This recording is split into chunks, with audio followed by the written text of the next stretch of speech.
논술은 공식이다.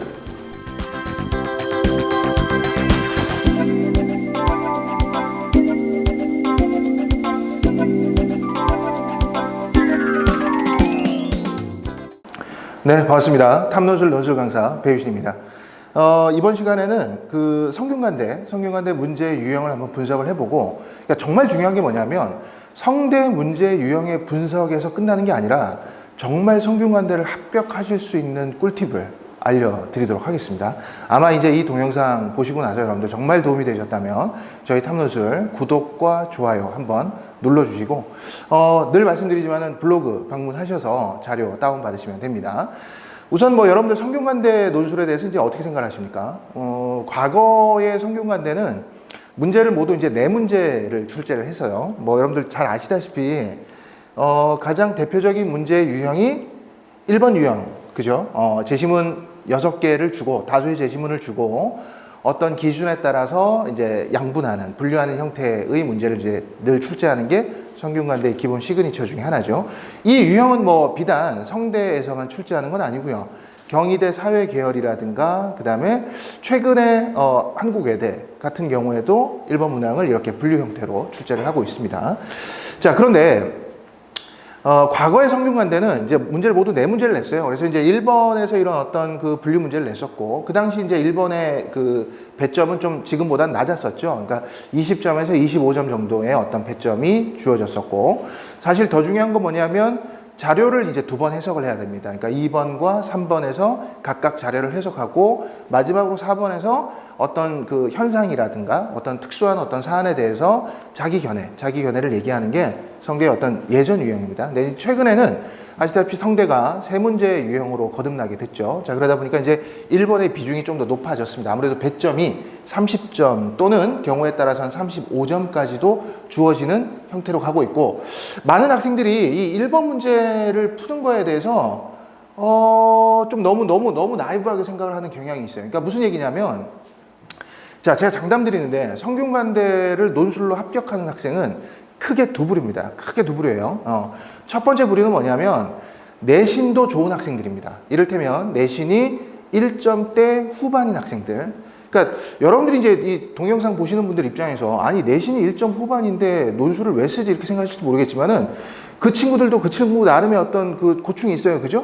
무슨 얘기냐면 사실 학생부 종합전형, 그러니까 비교과라든가 이런 부분에 대해서 세밀하게 검토하지 않고 교과 내용을 중심으로 학교장 추천서를 가지고 지원을 하려면 사실상 내신이 1점대 극초반이 돼야 됩니다. 그죠? 거의 뭐 경우에 따라서는 전교 한 3등까지 추천장이 나오고 뭐 이런 경우들이 많다 보니까 실질적으로 내신이 1점대 중반만 되더라도 이제 일반고를 기준으로 했을 때, 여기서 말씀드리는 건 이제 뭐 특목고나 뭐 최상위권 자사고가 아닌, 즉 비교과라든가 교내 학술제라든가 뭐 자율 동아리 보고서라든가 이런 부분에서 굉장히 치열한 어떤 내부적인 경쟁 체제가 구축되어 있지 않은 보편적인 일반고의 기준에서는 사실 내신 1점대 중반의 학생들도 최상위권 대학들을 합격한다라고 장담을 할 수는 없어요.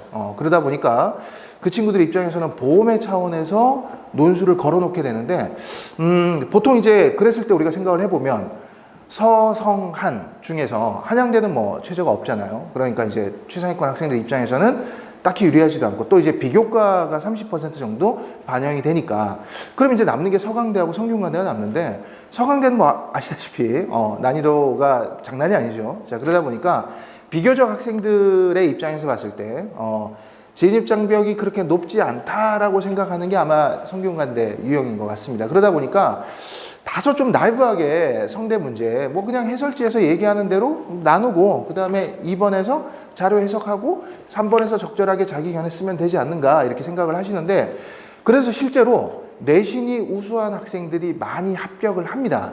근데 그 이유는 제가 좀 이따 설명을 드릴게요. 무슨 얘기냐면 이 현상은 이제 뭐 이렇게 해석이 될 수 있겠죠. 뭐냐면 문제가 너무 쉽고 단순하니까 당연히 동점자가 많이 양산될 수밖에 없고, 게다가 이제 구간별 채점, 등급 구간별 채점을 하지 않습니까? A, B, C, D 이런 식으로. 그럼 이제 그 구간이 듬성듬성 하다 보니까 아무래도 동점자가 많이 나올 수밖에 없고, 그랬을 때는 아무리 적은 비중의 어떤 반영이 들어간다고 하더라도 내신 싸움까지 들어가게 된다. 뭐 이 얘기도 일단은 맞습니다. 일단은 맞는데 말이죠. 맞지만 또 하나 이제 성균관대를 논술로 합격하시는 학생들 중에서 의외로 내신이 좋지 않은, 그다음 여기서 이제 좋지 않다라는 것은 뭐 5등급, 6등급대를 말씀드리는 건 아니에요. 그러니까 일반고 기준으로 내신이 3점대인 학생들도 성대를 많이 합격을 합니다. 자, 그러면 이건 도대체 이제 어떻게 해석을 해야 되는가? 자, 그걸 지금부터 제가 설명을 좀 드리도록 하겠습니다. 우선 채점 기준부터 먼저 좀 말씀을 드리고 논제 분석으로 들어갈게요. 자, 일단은 보시면 말이죠. 이걸 잘 보셔야 됩니다, 여러분들. 자, 채점 기준과 6단계 배점인데, 기본적으로 30점을 기준으로 했을 때, 각 등급 구간별로 마이너스 6점씩 까지게 되겠죠. 자, 그런데 지금 보시면 알겠지만은, 대부분의 학생들이, 정말입니다. 대부분의 학생들이 성대 1번 문제를 그것도 좀 푼다고 하는 학생들이 풀었을 때, 실질적으로 채점을 하면 몇 점을 받게 되냐면 C 등급을 받게 됩니다. 자, C를 한번 읽어볼까요? 뭐라고 되어 있습니까?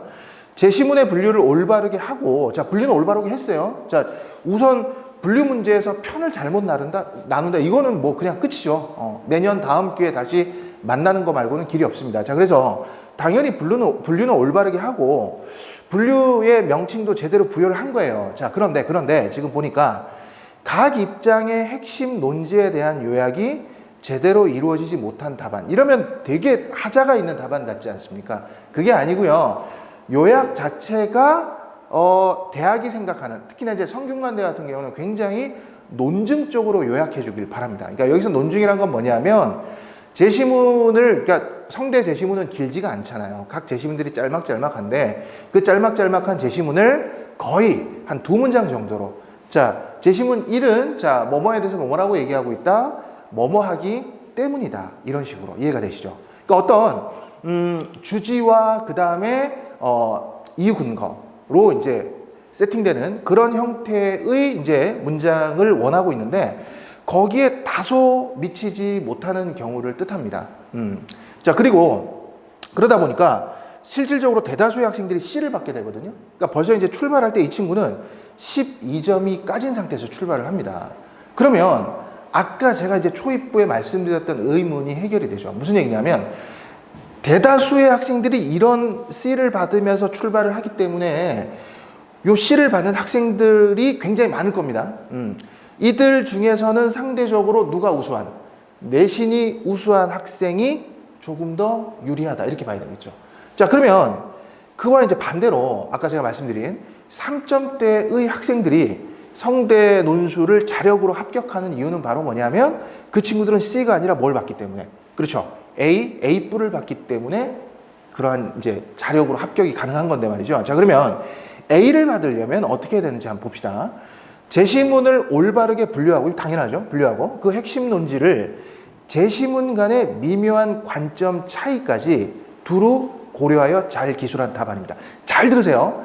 자, 제시문 간의 미묘한 관점 차이까지 두루 잘 고려한다는 건 이제 두 가지를 얘기합니다. 두 가지. 자, 첫 번째는 뭐냐면, 첫 번째는 예를 들어서 말입니다. 우리가 뭐 제시문을 이렇게 두 편으로 나눌 때 이를테면 뭐 긍정적인 입장과 무슨 입장, 부정적인 입장 이렇게 크게 나눌 수 있잖아요. 이를테면 긍정과 부정으로 나눴을 때, 자, 그러면 이제 긍정 자리에 제시문 1, 2, 3이 들어가고 부정 자리에 제시문 4, 5, 6이 들어간다고 우리가 가정을 했을 때 말입니다. 자, 그러면 단순하게 1, 2, 3은 모두 긍정에 대해서 논하고 있다. 1은 뭐 이렇기 때문이고 2는 어떻고 3은 어떻고 이렇게 단순 나열하면 C를 받게 된다는 얘기예요. 그러니까 즉 무슨 얘기냐면 그 긍정에 해당되는 1, 2, 3도 잘 보시면 소분류가 가능합니다. 뭐 이를테면 성대 1번 문제는 특히나 이제 우리 사회문화 교과에서 많이 출제를 하잖아요. 그러면 기본적으로 사회문화에서, 그러니까 어떤 사회학에서 현상을 바라보는 관점은 크게 뭐가 있어요? 거시적 관점과 미시적 관점이 있죠. 다 여러분들 교과 내용에서 배운 내용입니다. 자, 거시적 관점이면 대표적으로 봤을 때 뭐 사회적 차원도 있을 수 있을 것 같고요. 자, 미시적 관점에서 본다면 어떤 개인적 측면도 있겠죠. 즉, 성대가 원하는 첫 번째 조건은 바로 뭐냐면 분류는 당연히 잘해야 되겠죠. 두 번째는 뭐냐면 같은 편 안에서도 그런 거시와 미시 또는 사회적 측면, 개인적 측면을 소분류를 해주길 바라는 거예요. 자, 여기서 끝나는 게 아닙니다. 자, 그 다음에 두 번째 조건은 바로 뭐냐면 소분류를 하더라도 말입니다, 여러분들. 그냥 끊어지게끔 제시문들을 나열하시지 말고 그들 간에도 미묘한 관계가 있겠죠. 이를테면 제시문 1, 2, 3 중에서 제시문 1과 2가 뭐 긍정 중에서도 사회적 측면이라고 봅시다. 자, 그러면 이 1, 2의 관계가 있겠죠. 이를테면 1, 2 중에서 조금 더 구체적인 얘기를 하는 내용이 만약에 제시문 2다. 그러면 제시문 2는 제시문 1을 뒷받침하는 사례로 해석을 할 수가 있겠습니다. 이해가 되시죠? 또는 잘 1, 2를 보시면 둘 사이에 상관관계나 인과관계를 얘기할 수도 있고요. 뭐 이런 질문 하실 수도 있어요. 자, 뭐 예를 들어서 이게 뭐 어떤 전혀 상관없는 동물에 대한 얘기라든가 뭐 생태계에 대한 얘기라든가 우화에 대한 얘기가 나오면 이걸 어떻게 해석해야 되냐. 이것도 마찬가지로라는 식으로 유추적 적용이 가능하겠죠. 즉 무슨 얘기냐면 제시문 간의 미묘한 관점 차이라는 얘기 속에는 일단 그 현상을 세부적으로 한 번 더 분석을 해야 되고요. 자, 그리고 남은 그 제시문들을 갖다가 적절한 어떤 논리적 관계를 통해서 재배열하는. 자, 그게 요구가 된다는 겁니다. 자, 그랬을 때 이제 만점에 가까운 점수를 받을 수 있고요. 자, 그러면 아까 제가 말씀드렸다시피 장담하는데 대다수의 학생들이 C를 받기 때문에 이미 출발해서 12점 차이가 벌어집니다. 자, 이것은 아까 말씀드렸던 내신이 다소 안 좋은 학생들, 그러니까 3점대 내지는 4점대 초반의 학생들도 충분히 자력으로 성대를 합격하는 사례가 나오는 이유가 바로 여기에 있는 거예요. 이해가 되시죠? 자, 이런 성대의 어떤 꼼꼼한 어떤 채점의 기준은 말입니다. 비단 1번에만 국한되진 않아요. 자, 2번 문제 같은 경우에는 자료 해석을 요구합니다. 당연히 논제가 요구하는 요구사항은 다 충족을 하는 건 뭐 지극히 당연한 얘기겠죠. 자, 그 다음에 그냥 이런 실수들을 많이 해요. 뭐냐면 자료 1과 자료 2가 이제 나오면 대다수의 친구들이 자료 1은 뭐뭐에 대해서 얘기하고 있고 어쩌고 설명 너무 잘했어요. 그리고 이제 한 편 하면서 이제 자료 2까지도 설명을 하는 거예요. 자, 그러면서 끝내는 학생이 있습니다. 자, 그러면 어떻게 될까요? 그렇게 되면 그 2번 기준으로 말입니다. C에도 못 미치는 답안을 받게 됩니다. 자, 반드시 뭘 해야 되냐면 자료가 2개가 주어졌건 3개가 주어졌건 자료를 각각 다 해석한 다음에 최종 마무리 문단에서 이 자료들을 종합적으로 해석을 해주셔야 돼. 무슨 말인지 알겠죠? 결국 이 자료들이 무엇을 의미하는가를 얘기를 해야 되고요. 자, 또 하나 중요한 게 있습니다. 그 문제 1번에서 제시문 6개를 사용했잖아요. 자, 적절하게 1번에서 사용했던 특정 제시문들을 끌고 와야 됩니다. 이해가 되죠?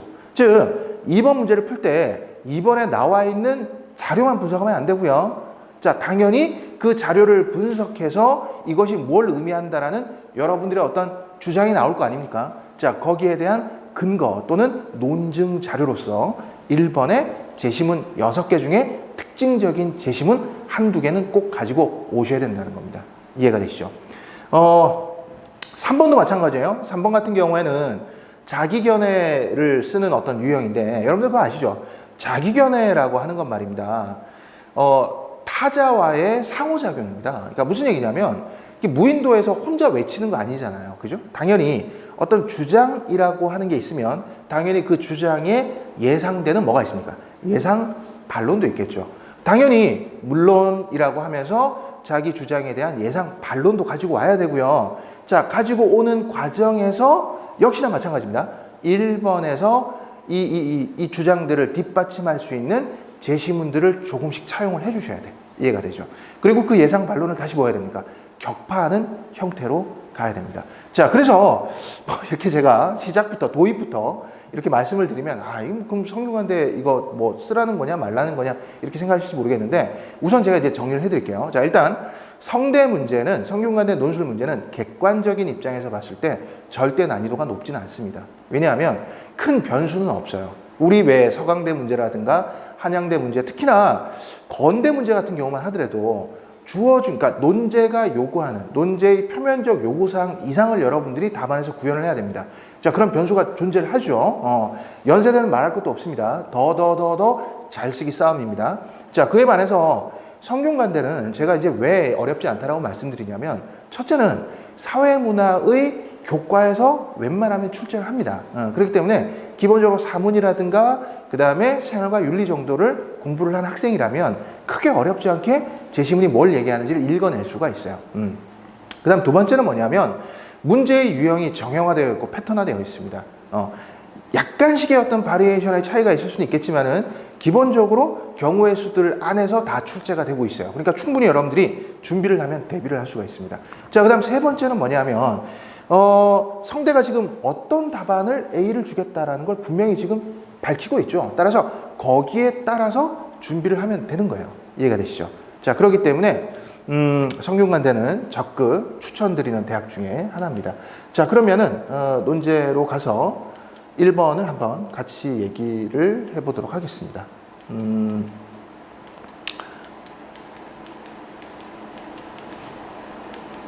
자, 논제 1번을 보니까 자, 이렇게 얘기하고 있죠. 제시문 1에서 6은 교육의 기능에 관한 상반된 견해를 담고 있다. 이 제시문들을 서로 다른 두 입장으로 분류하고 각 입장을 요약하시오 되어 있죠. 자, 여러분들 이제 성대 연습하실 때 좋은 방법 중에 하나는 뭐냐면 논제를 보신 다음에 바로 제시문으로 들어가지 마세요. 바로 들어가지 마시고 여러분들 그래도 최소한 다 사탐 공부하신 분들이잖아요. 그죠? 그렇기 때문에 상식적인 차원에서 교육이 가지는 그 기능에 대한 상반된 견해를 우리가 한번 생각을 해볼 필요가 있을 것 같습니다. 그러니까 무슨 얘기냐면 교육의 기능에 대한 상반된 견해면 당연히 한쪽은 뭡니까? 교육을 긍정적으로 보는 입장일 것이고 한쪽은 교육을 부정적으로 보는 입장이겠죠. 뭐 긍정이라고 하는 건 당연히 뭐 말할 필요도 없습니다. 우리가 지금 그런 어떤 환경에서 성장하고 있으니까. 자, 그러면 교육이 가지는 어떤 부정적인 측면, 그러니까 이걸 우리가 뭐라고 합니까? 순기능이 아니라 뭐라고 하죠? 역기능이라고 할 텐데, 자, 교육의 역기능에 대해서 한번 생각을 해봅시다, 여러분들. 자, 교육의 역기능 뭐가 있을까요? 일단 가장 대표적인 건 뭐냐면 모든 사람들을 무슨화 시킵니까? 획일화 시키겠죠, 그죠? 원래 원초적으로 개개인들은 다양한 어떤 차이점을 가지고 있는데 그들이 일정한 어떤 사회화라고 하는 교육을 통해서 그 측면을 통해서 사람이 다 똑같아지는 개성을 상실하게 되는 뭐 그런 문제도 있을 것 같습니다. 그다음 또 하나가 뭐냐면 이 교육이라고 하는 것이 지금 말씀드린 제각각 선천적으로 다양하고 다를 수밖에 없는 그런 다원적인 어떤 인재들을 하나의 어떤 단일한 기준이라든가 어떤 측정 방식을 가지고 그 사람을 평가할 수밖에 없는 한계도 있겠죠. 또 하나가 뭐냐면 결과적으로는 사회 자체의 어떤 구조적인 모순이라든가 부조리가 존재함에도 불구하고 자, 그것을 개선하기보다는 그러한 어떤 제도 속에 편입시키는 뭐 그런 어떤 역할을 할 수도 있을 것 같습니다. 또한 뭐 우리가 잘 알고 있는 사교육의 문제, 그러니까 불평등한 출발선의 문제 등등도 다 이제 따져볼 수 있을 것 같은데, 자, 한번 그러면 제시문을 보면서 편을 나눠보죠. 자, 뭐 첫 번째 제시문 한번 보겠습니다. 자, 사람은 어리석은 동물이라서 처음 태어날 때는 아는 것이 없다. 자, 이게 잘 보셔야 돼요. 그러니까 여러분들이 성대 문제를 제시문을 요약을 하실 때 너무 제시문의 언어를 그대로 따라가는 경향이 있습니다. 자, 이게 지금 컨텍스트 안에서, 즉 맥락 안에서 어떤 의미를 얘기하고 있는지를 여러분들의 언어로 좀 재구성할 필요가 있거든요. 자, 볼게요. 사람은 어리석은 동물이라서 처음 태어날 때 아는 것이 없다는 거. 그러면 여기서 어리석다라는 것은 가치 판단이 개입됐다기보다는 말 그대로 무지한 상태라고 봐야 되겠죠. 계속 보겠습니다. 지식은 가르침으로 말미암아 얻어지는 것이다. 아이가 태어나면 부모가 올바른 것을 가르쳐 그의 지식을 먼저 열어주고, 자, 지식이라는 단어가 계속 나오고 있네요. 나이가 차츰 들면서 학교에 나아가 지식을 더욱 연마하게 되기 때문에 천하의 급한 일 가운데 학교를 설치하는 것보다 더 급한 일은 없다. 국민들이 어릴 때 배우지 않고 성장하면 아는 것이 없기 때문에 경거망동한답니다. 그죠? 함부로 행동하는 거죠. 앞뒤를 돌아보지 않으므로 나라의 법규를 어기게 되고, 자, 나라의 법규를 어기는 게 바로 뭡니까? 반사회적인 인물이 되는 것이겠죠. 자, 세상에서 사귀는 도리를 훼손하는 경우가 적지 않다. 또 지식이 넉넉한 사람이라도 그 교양이나 지식에 어울리게 덕을 닦기가 매우 어렵기 때문에, 자, 덕이라는 말도 나왔습니다. 어떤 심성적인 측면을 얘기하겠죠. 자, 예로부터 총명하고 영특한 사람 가운데 극악무도한 죄를 저지르는 자들 또한 많았다. 자, 이건 뭡니까? 지는 있지만 뭐가 없는 거야? 덕이 없는 케이스라고 봐야 되겠죠. 그러나 교육제도가 잘 갖춰져서 덕행을 쌓도록 하고 도의를 가르치면 훌륭한 덕을 갖춘 사람들을 길러낼 수 있다. 자, 그러면 결국 지금 이 첫 번째 제시문은 전제가 이겁니다. 뭐냐면 인간은 기본적으로 사회화가 돼야 된다는 거예요. 그 사회화가 바로 뭐라는 겁니까? 교육이라는 거예요. 그죠? 자, 그리고 그 교육의 두 가지 측면은 바로 뭐냐면 지식적인 측면과 그 다음에 어떤 인성적인 측면, 즉 어떤 덕을 기르게끔 하는 그 두 가지 측면이 모두 겸비가 되었을 때 비로소 제대로 된 사회의 어떤 일원으로 성장할 수 있다. 이런 얘기를 지금 하고 있습니다. 자, 그러면은 제시문일은 당연히 교육에 대해서 어떻게 보고 있죠? 긍정적으로 보고 있습니다. 다른 말로는 교육의 무슨 기능? 순기능이라고 봐야 되죠. 자, 여기서 잠깐 여러분들이 어떤 의문을 좀 가져야 되냐면 앞서 제가 말씀드렸다시피 유사한 유형이 뭐가 있다고 그랬어요. 뭐 경희대 사회계열이라든가 그 다음에 외대도 마찬가지죠. 자, 그런데 이런 어떤 그 제시문들을 분류할 때는 당연히 개념어, 즉 키워드가 등장하게 됩니다. 이를테면 여러분들 아마 사문 시간 때 한번 좀 들어봤을 법한 뭐 기능론, 갈등론, 상징적 상호작용론 뭐 등등의 어떤 개념 키워드들이 있죠. 근데 이제 이런 고민이 있을 거예요. 뭐냐면 답안을 쓸 때 분명히 제시문 그 어디에도 기능론이라는 말이 또는 갈등론이라는 말 같은 게 없는데 아니 선생님 모범 답안을 보면 그런 말들이 막 써져 있어요. 그러면 이거 도대체 우리 입장에서 써야 됩니까? 말아야 됩니까? 라고 이제 고민하실 텐데 자, 이때는 좋은 방법이 있겠죠. 뭐냐면 개념어를 쓰시되 자, 그걸 풀이하면 되겠죠. 자, 제시문 1, 2, 3은 모두 사회의 어떤 측면에 대해서 어떻게 바라보고 있는 일종의 기능론에 해당된다. 이해가 되죠. 자, 그렇게 쭉 앞에서 관형절 측면에서 관형절에다가 그 기능론이 무엇을 의미하는지, 무엇을 함의하고 있는지에 대해서 여러분들이 설명을 한번 해주시면 용어 써도 돼요. 예, 그것만큼 객관적인 방법은 없겠죠. 따라서 얘도 마찬가지로 어떻게 봐야 되냐면 뭐 교육에 대한 순기능긴 하지만 그 순기능 이전에 여러분들이 뭐라고 얘기합니까? 교육에 대해서 긍정적으로 바라보고 있는 일종의 어떤 무슨 기능? 교육의 어떤 순기능적 측면을 주목하고 있다라고 이제 살펴보면 될 것 같습니다. 자, 일단 제시문 1은 사회화의 이 두 가지 어떤 측면을 통해서 인간을 사회화시킨다라는 얘기를 하고 있었죠. 자, 그 다음 제시문으로 넘어가겠습니다. 자, 두 번째 제시문이죠. 모든 것이 조물주의 손에서 나올 때는 완전하나 인간의 손에 들어오면 변질되고 만답니다. 자, 이게 뭐죠? 인간을 디스하는 건가요? 자, 계속 봅시다. 인간은 억지로 어떤 땅에다가 다른 토양에서 자랄 수 있는 산물을 키우려는가 하면 이 나무에다가 저 나무의 열매를 맺게 하려 한다. 자, 그럼 이건 뭘 얘기하는 겁니까? 뭔가 지금 억지로라고 하는 표현에서 여러분들은 뭔가 인위성을 떠올려야 될 것 같습니다. 자, 그러면은 변질되고 만다라는 것은 결국 어떤 인간의 인위적인 어떤 행위를 뜻하는 것일 테고, 자, 그러면 완전하다라는 기준은 바로 뭡니까? 자연 그대로의 모습을 얘기하겠죠. 자, 그러니까 이 두 번째 제시문의 기본적인 어떤 초점은 바로 뭐냐면 원초적인 어떤 자연스러움을 어떤 방식으로든 훼손하면 안 된다. 뭐 이런 어떤 입장인 것 같은데 계속 확인해 보죠. 자, 그리하여 기후와 환경, 계절을 뒤섞어서 뒤죽박죽으로 만들어 버린다. 인간은 자신이 소유한 개, 말, 노예의 사지를 잘라낸다. 그렇게 모든 것들을 뒤집어 엎고 모든 것들의 형태를 일그러뜨리면서 기형과 괴물을 좋아한다. 인간은 어떤 것이든 자연이 만들어 놓은 그대로를 원하지 않는다라고 얘기하죠. 아마 여기에 여러분들이 공감이 잘 안 될 수도 있겠는데, 자, 이 동영상을 보고 있는 여러분들 집에서 반려동물, 그죠? 개나 고양이 키우는 분들도 계실 텐데, 자, 그 친구들 다 뭐죠? 원래 품종이 그렇지 않았어요. 자, 인간이 자신들의 어떤 심미적인 의도와 목적, 용도에 따라서 그 반려동물, 애완동물들을 뭐 한 겁니까? 개량한 결과죠. 인간이 멸망을 하면 말이죠. 아마 제일 고통받는 동물 중에 하나가 양일 겁니다. 그죠? 우리 자연 상태의 양은 그렇게 털이 많지 않잖아요. 근데 인간이 뭐 할 욕심으로? 그 양의 털을 취해서 깎아서 의류를 만들려고 하는 그런 어떤 욕심으로 인해서 계속해서 교배를 시켜서 털이 많은 아이들만 자라게 했죠. 그래서 우리 뉴질랜드 같은 나라에서는 양털을 깎아주지 않으면 뭐합니까? 벌금 내야 돼요. 그죠? 즉 인간은 문명이라는, 그죠? 문명 또는 문화라는 어떤 명분하에 많은 자연적인 것들을 변질시킨다는 거예요. 자, 일단 제시문의 전체적인 내용은 이제 이렇게 인간의 어떤 문명을 지금 비판하고 있습니다. 자, 이제 그 다음 볼게요. 자, 심지어 인간마저도 그러하다. 말을 조련하듯이 인간을 자신에게 맞게 길들이려 한다. 자, 그리고 마치 정원수처럼 인간을 자기 마음대로 뒤틀어 놓는다라고 돼 있죠. 자, 분명히 논제가 요구하는 건 뭐냐면 논제가 요구하는 건 교육에 대한 어떤 관점입니다. 자, 그럼 이제 여기서 우리가 읽어내야 될 건 바로 뭐냐면 이 마지막 두 문장 정도만 좀 봐야 되겠죠. 결국 이 마지막 두 문장에서 인간이 인간을 이렇게 조련한다는 그게 바로 그걸 뭡니까? 바로 교육이에요, 교육. 그죠? 그래서 결국 교육에 대한 어떤 부정적인 측면, 인간의 어떤 본성을 교육이 결국은 뭐 하게 됐다?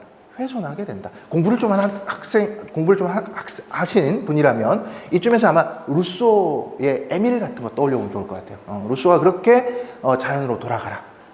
어떤 그 원초적인 어떤 상태의 아이들의 모습으로 되돌려놔라. 뭐 이렇게 얘기하는 거를 잠깐 떠올려 보신다면 지금 제시문이가 왜 교육을 부정적으로 보고 있는가?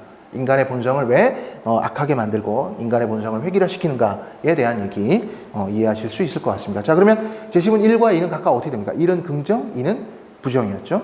자, 그 다음 제시문으로 넘어가겠습니다. 교육이 어떤 기능을 하는지에 대해서는 다양한 분석이 가능하다. 우선 교육은 사회를 통합하고, 자, 여기까지 딱 보는 순간 어때요? 이건 이제 빼박 뭡니까? 교육에 대한 긍정적, 즉 교육의 순기능을 지금 강조하고 있네요. 자, 그럼 어떤 측면인지만 볼게요. 자, 우선 교육은 사회를 통합하고 능력에 따른 개인의 계층 이동을 가능하게 하는 중요한 수단으로 작용한다. 자, 여기 중요한 내용이 나왔네요. 능력에 따른 개인의 계층 이동입니다. 본인의 노력에 따라서 경제적 계급이라든가 이런 것들을 이제 이동할 수 있다는 얘기겠죠. 자, 학교에서는 학생들이 사회생활을 하는데 필요한 지식과 기술을 사회적으로는 공유되는 규범과 가치 등을 가르친다. 이를 통해 학생들이 사회적 역할을 수행하는 데 필요한 재질을 갖출 기회를 제공하고 개인이 사회의 유지와 발전에 적합한 구성원이 될 수 있도록 사회화한다라는 겁니다. 자, 사회화에 대한 얘기를 하고 있네요. 자, 학교는 적성과 능력에 따라 각 분야의 역할을 잘 수행할 수 있는 사람을 선발하는 기능을 한다. 이처럼 학교 교육은 자, 마지막에 강조하고 있죠. 개인이 사회적 지위나 직업을 획득하는 발판이 된다. 자, 이게 이제 핵심 문장입니다. 자, 그러면 제시문 1과 3은 모두 교육의 어떤 긍정적인 측면, 순기능을 얘기하고 있습니다. 자, 근데 아까 우리 채점에서 A뿔 맞으려면 어떻게 된다고 그랬죠? 자, 단순하게 긍정과 부정으로 나누는 데서 그쳐서는 안 되고 긍정 안에서도 거시적 측면, 미시적 측면 또는 사회적 측면, 개인적 측면을 우리가 한번 나눠보자고 했습니다. 자, 그러면 제시문 3은 어떤 측면입니까? 제시문 3은 당연히 지금 지속적으로 제시문이 얘기하고 있듯이 바로 뭡니까? 개인이 뭐 할 수 있는 이런 것들을 획득할 수 있는, 쟁취할 수 있는 그런 어떤 수단이라고 하는 거니까 말 그대로 어떤 측면? 개인적 측면 또는 개인이 사회화되는 측면이라고 보는 게 좋겠죠. 자, 그렇게 본다면 얘와 거의 유사한 어떤 목소리를 내고 있는 게 바로 누구였습니까? 첫 번째 제시문이었습니다. 용어와 어떤 시대적인 키워드가 다를 뿐이지 기본적으로 인간의 어떤 사회화 필요성을 지금 얘기하고 있다라는 거죠. 자, 계속 갈게요. 자, 그 다음 이제 네 번째 제시문 한번 보겠습니다. 자, 프랑스의 사회학자 브루디베. 브루디베 하면 여러분들 아마 사회문화 공부를 좀 충실하게 하신 분이면 그 유명한 아비투스라는 개념을 만드신 분이죠. 논술에도 많이 출제가 되는데, 자, 이 브루디베는 교육의 문화 재생산 이론을 제시했답니다. 자, 그러니까 교육이 문화를 뭐 한다는 거예요? 재생산한다는 거네요. 그러니까 여기까지만 놓고 봤을 때는 마치 긍정적인 것 같기도 합니다. 계속 볼게요. 자, 그는 학교 교육이 문화적 불평등을. 자, 이렇게 되면 이제 어떻게 됩니까? 논지가 바뀌게 되죠. 문화를 교육이 재생산시키긴 하는데 문제는 그 문화가 뭐 하다는 거예요? 불평등하다는 거죠. 자, 교육이 문화적 불평등을 지속 심화하는 역할을 담당하여 지배 집단의 기득권을 유지하고 강화하는 데 기여한다고 주장하였다. 자, 그럼 제시문사는 뭐가 됩니까? 교육에 대해서 부정적으로 보고 있습니다. 교육의 역기능, 바로 뭡니까? 뭔가 불평등한 문화의 확대, 재생산, 이렇게 봐야 되겠죠. 자, 이유를 보겠습니다. 학교에서 가르치는 공통문화, 커먼 컬처는 허구에 불과하답니다. 실제로는 지배계급의 문화가 일방적으로 전파된다는 거예요. 학교에서 가르치는 것은 지배, 피지배 집단 간의 불평등한 권력관계를 정당한 것으로 받아들이도록 구성된 상징 체계랍니다. 즉, 학교에서 가르치는 문화나 교육 내용은 보편적인 것이나 중립적인 것이 아님에도 불구하고 마치 뭐한 것처럼 사회 구성원이 합의한 것처럼 은폐되고 포장된다는 거죠. 자, 뭐 이런 것들은 과거 우리 사회, 아마 여러분들은 그 세대가 아니지만 제가 학창 시절에 봤던 뭐 국민교육 헌장이라든가 우리 민족 중에 역사적 사명을 띠고 이 땅에 태어나다, 이런 것도 사실 굉장히 잘못된 사회, 부조리한 구조를 은폐한 채 교육이라는 이름으로 획일적으로 주입을 한 거잖아요. 그죠? 자, 그렇기 때문에 자, 뭐 이렇게 포장이 된다는 거예요. 결국 학교는 지배계급의 기득권을 유지하고 재생산하기 위해 지배 집단의 가치와 문화를 마치 뭐가 있는 것처럼, 정통성이 있는 것처럼, 그죠? 자연스럽게 전수하는 상징적인 폭력을 수행하고 있다라는 거죠. 자, 이거는 그렇습니다. 이제 우리가 다원주의적 관점에서 보면 기본적으로 그렇죠. 어떤 표준이라든가 기준 또는 우리가 보통 커먼이라고 생각하는 커먼 센스라고 생각하는 것들이 사실은 그 굉장히 모순되고 지배의 논리를 확대 재생산하는 그런 것들이 많죠. 대표적으로 최근에 페미니즘에 대한 얘기들이 많이 출제가 되고 있는데 그렇습니다. 페미니스트들도 주장하는 게 그런 거죠. 뭐냐면 남성다움, 예를 들어서 뭐 용감함, 브레이브 뭐 이런 것들이 대개는 긍정적인 가치로 묘사가 되고요. 반면 용감함의 반대 개념은 뭐가 되는 거예요? 비겁함이 되는 것이고 용감하지 않은 것이 되는 것이고 그런 것들은 굉장히 부정적인 가치가 부여되고 당연히 거기에는 여성성이 부여되는 이런 것들도 사실은 남성 중심의 지배 이데올로기 아니냐 이런 어떤 주장들을 하시는데 마찬가지로 브로디웨이가 교육에 대해서 얘기하고 있는 것도 그런 겁니다. 결국 학교 교육이 어떤 문화적 불평등을 이데올로기화 시켜서 그걸 당연하게 받아들이게끔 하고 있다는 겁니다. 따라서 제시문사도 교육에 대한 어떤 부정적인 측면. 자, 지금 이제 묘하게도 짝수들, 홀수들 1, 3은 긍정으로 가고 있고 2, 4는 부정으로 가고 있다. 뭐 이렇게 볼 수 있겠네요. 자, 그럼 우리 부정적인 것도 말입니다. 한번 그 분류를 해볼게요. 자, 부정적인 것도 분류를 해보니까 지금 제시문사 같은 경우에는 개인적 측면입니까? 사회적 측면입니까? 또 뭐 두 가지 측면이 다 보이긴 하지만 사회적 측면이 조금 더 두드러지고 있죠. 즉 어떤 사회적 측면에서 봤을 때 결국 교육이 이런 어떤 은폐된 이데올로기를 갖다가 강조하는 기능을 하고 있다. 이런 어떤 입장이니까. 그죠? 자, 마지막 이제 두 문장으로 넘어가겠습니다. 자, 모든 교육은 개인 자신이 속한 종족의 사회적 의식에 참여함으로써 진행이 된다. 이 과정은 거의 출생 시부터 무의식적으로 시작이 된다. 이후 지속적으로 개인의 능력을 함양하고, 자, 좋은 단어 나왔네요. 의식에 배어들며 습관을 형성하며 아이디어를 단련시키고, 단련, 긍정적 언어죠. 감정과 정서를 일깨워준다. 이러한 교육을 통하여 개인은 인류가 일구어 놓은 지적, 윤리적 자원을 공유하게 된다. 자, 말이 참 이 옛날 고전스러운 어떤 표현인데 결국 뭘 얘기하는 겁니까? 이것 또한 마찬가지입니다. 교육을 통해서 개인은 어떤 인류의 일원이 될 수 있다. 비로소. 그런 걸 얘기하는 거죠. 우리가 늑대 소년, 이를테면 어릴 때 버림을 받아서 늑대 무리에서 자란 그러다가 이제 늑대의 언어는 아니겠 늑대처럼 짖고 막 늑대처럼 킁킁거리고 으르렁거리고 이런 어떤 아이를 데리고 와서 단지 유전적으로 인간이란 이유만으로 우리가 그를 우리 사회의 일원이라고 얘기할 수는 없겠죠. 당연히 인간은 그 사회 집단의 어떤 감정, 정서, 뭐 윤리 이런 어떤 문화적 모든 어떤 측면을 공유했을 때 일원이 될 수 있는 겁니다. 자, 그는 문명이라는 축적 자본의 상속자가 되는 것이다. 자, 그렇죠. 아까 이 문명을 대단히 안 좋게 보는 제시문도 있었어요. 세상에서 가장 형식화되고 기술적인 교육조차 이 일반적인 과정을 함부로 벗어날 수 없다. 단 하나의 진정한 교육은 아동의 능력에 자신이 놓인 상황이 요구하는데 자극을 받음으로써 이루어진다. 이 요구들을 통하여 아동은 집단의 일원, 그렇죠.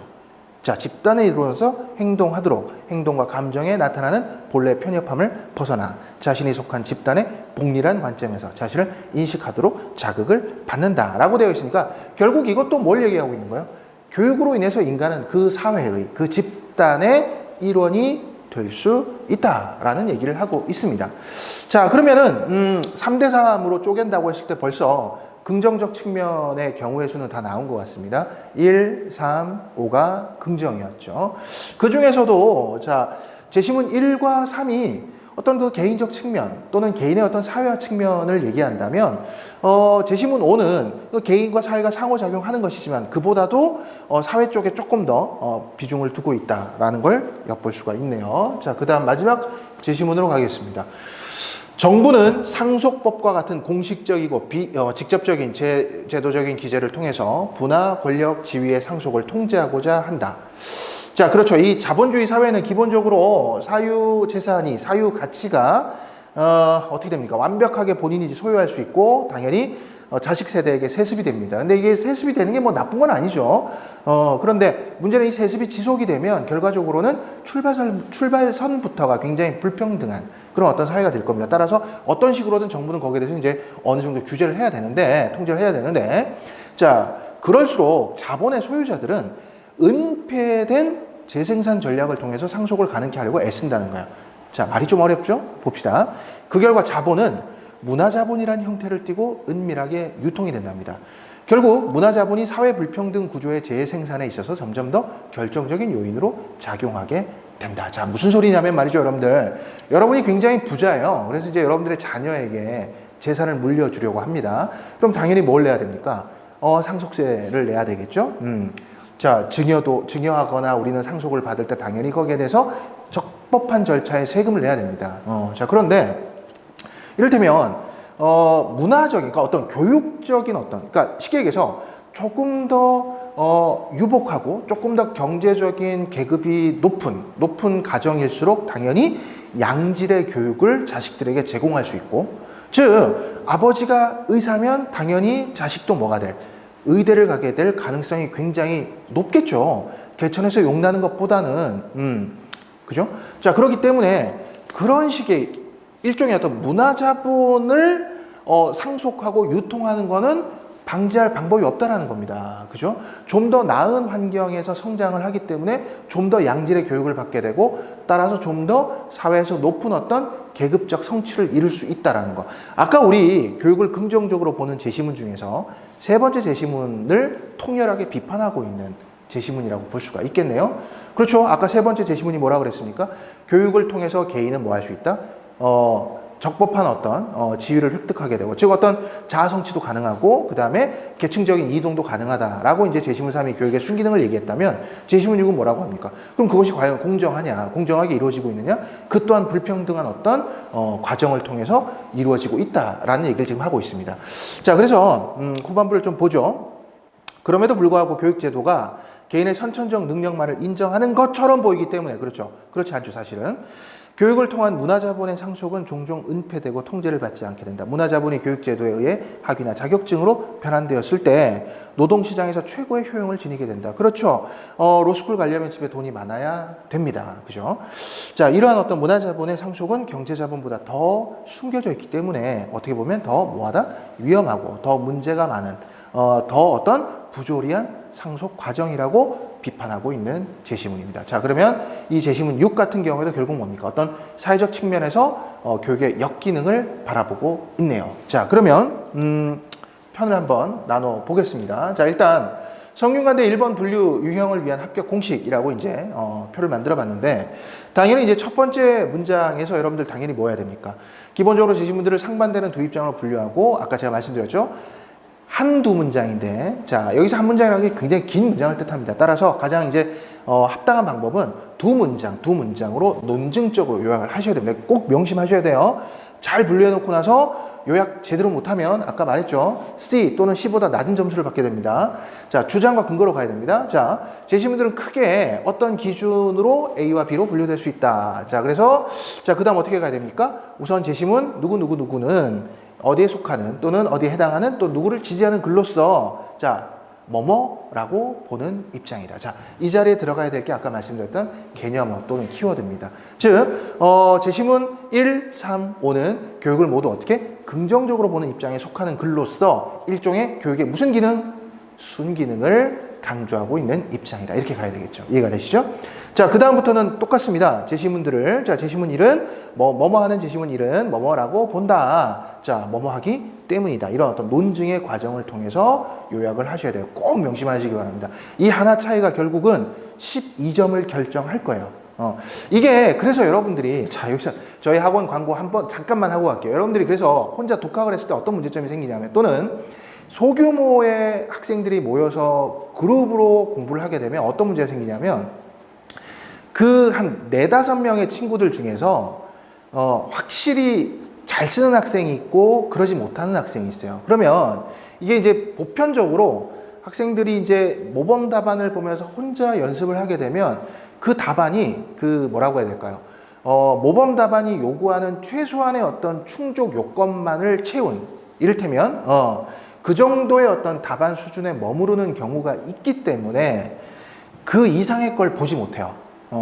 실제로 그렇잖아요. 우리가 친구들하고 노래방 가서 노래 부를 때, 야, 너 정말 잘 부른다, 대단하다, 너 뭐 거리 노래방 나가봐라, 이런 평가 받지만요. 자, 세상에서 노래 제일 잘한다는 연습생들이 모인 데에 가서 저 연습생 되고 싶어요 라고 오디션 보면 통렬하게 비판당하고 까입니다. 그죠? 자, 그런 것처럼 성대를 좀 준비하는 학생이라면 정말 성대스러운 답안을 연습하는 집단에 와서 연습할 필요가 있어요. 이해가 되시죠? 자, 뭐 홍보는 여기까지 하고요. 자, 그러면 이제 가이드 답안으로 넘어가겠습니다. 자, 일단 요 가이드 답안 이상의 답안을 여러분들이 써주셔야 돼요. 자, 갈게요. 제시문 1에서 6은 교육의 기능에 대한 긍정적 입장과 부정적 입장으로 대변할 수 있다. 자, 첫 번째 문장은 굉장히 안전지향적 문장이라고 볼 수가 있겠습니다. 괜히 여기서 이제 오버하지 않고 그냥 요 정도만 지금 얘기했죠. 자, 그 다음 볼게요. 먼저 제시문 135는 긍정적 입장이다. 자, 물론 좋긴 한데 여기에 이제 뭐도 들어가면 좋다? 자, 제시문 135는 교육을 긍정적으로 보는 입장으로서 일종의 교육에 대한 무슨 기능? 순기능에 해당이 된다. 이런 어떤 개념어까지 들어갔으면 더 좋을 것 같습니다. 자, 1과 3은 자, 이건 좋네요. 자, 1과 3은 개인적 차원에서 아까 소분류하라 그랬죠? 자, 개인적 차원에서 교육의 긍정적 효과를 강조하고 있다. 개인의 내면적 성취를 강조하는 1은 교육의 목적을 개인의 지식과 덕성의 강화로 본다. 인간은 지식과 교養을 쌓아야 덕을 갖춘 인간이 되고 사람의 도리를 다할 수 있기 때문이다 라고 얘기하고 있죠. 좋습니다. 자, 여기에 이제 플러스 알파 조금 더 추가를 한다면 결국 여기서 말하는 사람의 도리가 뭐였어요? 사회화였죠. 그러니까 그런 얘기를 살짝 언급하면서 자연스럽게 그 사회화라는 테마를 가지고 누구로 연결되면 됩니까? 나머지 제시문 3이나 5로 연결이 가능할 것 같습니다. 자, 개인의 사회적 성취를 강조하는 3은 교육이 계층 이동의 핵심 수단이라고 주장한다.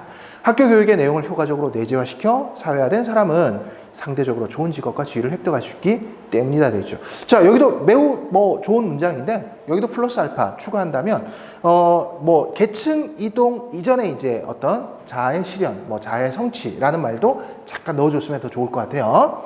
자, 그 다음으로 갈게요. 한편 교육의 긍정적 효과를 개인적, 사회적 차원에서 굉장히 지금 안전을 추구하고 있는 답안이죠. 그러니까 사회적 측면이라고 얘기했다가 혹시 아니면 어떨까라는 생각, 아마 이 강의를 보시는 대부분의 또는 답안을 작성하는 여러분들이라면 시험장에서 그런 생각 할 수 있어요. 자, 그럴 때는 이렇게 써도 괜찮아요. 예. 어쨌든 여기서 중요한 건 뭐냐면 꼭 써야 될 게 뭐냐면 사회적 측면이고 쓰든 안 쓰든 무방한 게 개인적 차원이니까 이걸 쓴다고 해서 감점 당하진 않죠. 이걸 안 썼을 때 플러스 점수를 못 받는 거죠. 자, 따라서 개인적 사회적 차원에서 평가하고 있는 5는 교육을 통해 개인이 인류 문명의 상속자가 되어 올바른 사회 구성원이 될 수 있음을 강조한다. 진정한 교육은 피교육자 편협한 본능에서 벗어나 공익의 관점에서 인식하고 반응하는 과정에서 이루어지기 때문이다.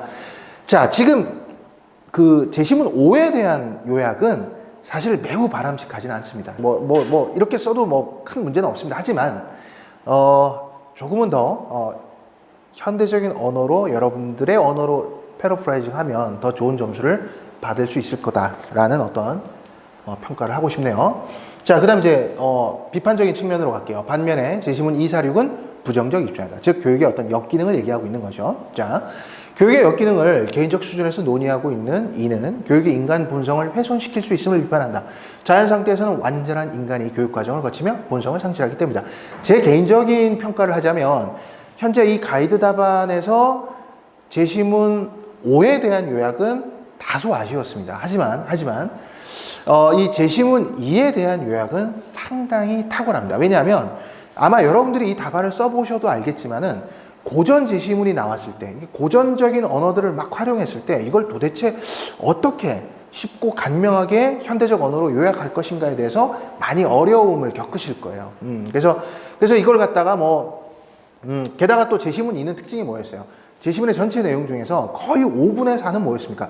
인간의 문명을 디스하는 거였죠. 자, 그리고 이제 실질적으로 그 교육 자체를 비판하는 것은 마지막 두 문장 정도에 불과했습니다. 자, 그렇기 때문에 이 제시문 2는 상대적으로 요약 난이도가 좀 높다 이렇게 봐야 되는데 이 정도 요약이면 상당히 탁월하다 이렇게 평가를 하고 싶네요. 자, 그 다음으로 갈게요. 한편 4와 6은 개인적 사회적 수준에서 논의하고 있다. 교육과 문화의 관계에 초점을 둔 사는 교육을 지배계급의 문화 전파 통로라 비판한다. 학교는 지배계급의 가치와 문화를 전수하는 공간으로서 지배계급 중심의 불평등을 정당화하는 일종의 상징체계, 즉 이데올로기를 교육하기 때문이다. 뭐 적절한 요약이고요. 교육과 사회관계에 초점을 둔 6은 교육의 기능이 사회적 불평등을 확대 재생산하는 통로임을 강조한다. 오늘날 정치, 경제, 자본의 상속은 법, 제도를 통해 제한할 수 있지만 문화자본의 상속은 통제할 수 없어 사회적 불평등을 심화하기 때문이다. 자, 성대는 글자 수 제한이 없는 대학입니다. 자, 그런데 지금 보시면 가이드 답안의 글자 수가 어떻게 되죠? 무려 930자에 달하고 있습니다. 그죠? 자, 그렇기 때문에 아마 여러분들이 실제로 시험장에 가보시면 좀 놀라게 되는 것 중에 하나가 뭐냐면, 첫째는 여러분들의 경쟁자들이 시험지를 받잖아요. 그러니까 문제지를 받고 나서 이렇게 심사숙고하고 이렇게 해가지고 쓰는 게 아니라 거의 시험지를 받자마자 밑줄 쭉쭉쭉쭉쭉쭉 끈 다음에 바로 1번 막 기술을 할 거예요. 그래서 기본적으로 연습이 좀 안 돼 있는 학생들, 멘탈이 약한 학생들은 거기서 멘탈이 터져버려요. 나는 지금 제시문을 이해도 못했고 이거 편 가르는 게 맞는지 모르겠는데 옆에 경쟁자들은 이미 답안을 기술하기 시작을 하는 거예요. 그러니까 그만큼 성대는 동일한 패턴으로 출제하는 만큼 얼마나 준비하느냐, 얼마나 체계적으로 준비하느냐에 달려있기 때문에 기본적으로 글자 수도 말입니다. 이 성균관대가 요구하는, 생각해봐요. 제시문이 6개입니다. 제시문이 6개고요. 자, 그걸 지금 2문장씩만 요약을 해도 무려 글자 수가 1000자에 달하거든요. 그래서 실전에 가보시면 1000자, 1500자씩 쓰는 학생들도 있습니다. 물론 길다고 유리한 건 아니겠지만 기본적으로 1번은 여러분들이 1000자는 쓴다라는 생각으로 임해 주셔야 될 것 같아요. 자, 대학 측에서 밝히는 채점 지침을 보면서 이번 시간 마무리를 좀 해보겠습니다. 자, 지금 보시면은 제시문의 내용을 파악해서 상반된 두 입장으로 분류하고 각 입장의 논지를 요약해 달라라고 되어 있죠. 여기 보시면 뭐라고 되어 있어요?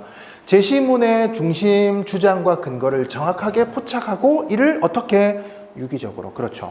따로 제가 항상 현장에서 수업을 할 때 제가 항상 비판하는 답안들 따로 요약하면 탈락합니다. 자, 유기적으로 연결하는 방식으로 요약문을 작성한다. 아까 제가 처음에 뭐라고 말씀드렸죠? 두 가지 방법이 있다고 그랬어요. 일단은 거시적 측면, 미시적 측면 같은 소분류 체계를 이용하면서 동시에 뭐 해달라? 제시문 간의 적절한 접속어나 연결어, 지시어를 통해서 유기적인 느낌을 최대한 주자라는 겁니다.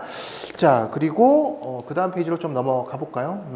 자, 역시나 지금 보면 자, 이렇게 지금 제시문 해설을 하고 있습니다.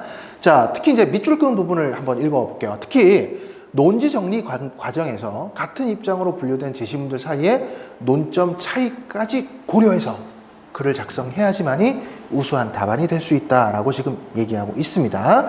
자, 평가 항목을 보시면 말이죠, 여러분들. 이건 지금 분류잖아요, 분류. 비교가 아니란 말이에요.